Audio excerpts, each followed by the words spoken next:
This is the fully trimmed Underdash Parcel Tray area for the Jaguar S-Type and 420 models.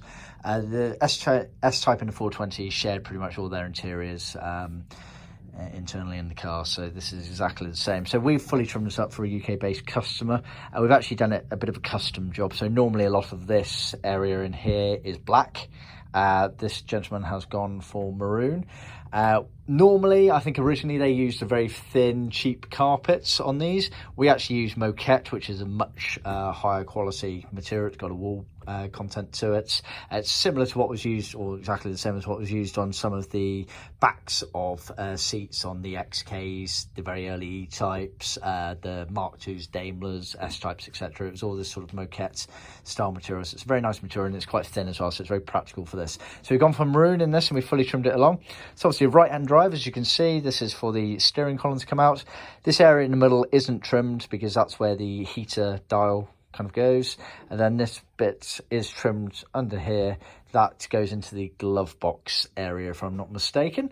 So we've trimmed it all the way round, as you can see, up to this lip here. Not in this middle part here, but then up to this lip and all the way round here.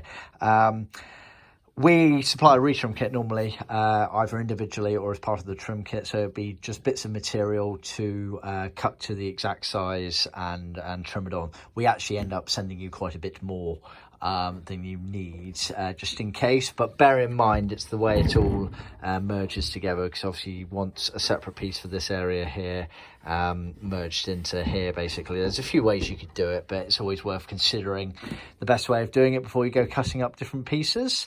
Hence why we supply a bit more. Also included in that kit is material to recover these sort of crash rolls. So this one will get fixed onto this side here, and this one onto this side here. So it's just material to recover. We actually peeled back off this rubber, but you really need to make sure what your molding conditions like on these, because sometimes you'll actually find the material is holding it together. These were in really good, quite good condition actually, so we peeled back the material quite easily and then did over the top. These have actually been done in leather, and it's the smooth natural style finish on the leather there. We've then thinned this leather down on our in-house leather skiving machine to get a good finish, and trimmed them all the way around. As you can see, very neat job on those. So they get attached after. We're going to send them loose so they don't get damaged in transit. But yeah, so we do a retrim kit for this individually, or sold as part of the trim kit, or if you're local to us and either want to drop off or send it to us with a shipping agent, we can trim it up for you.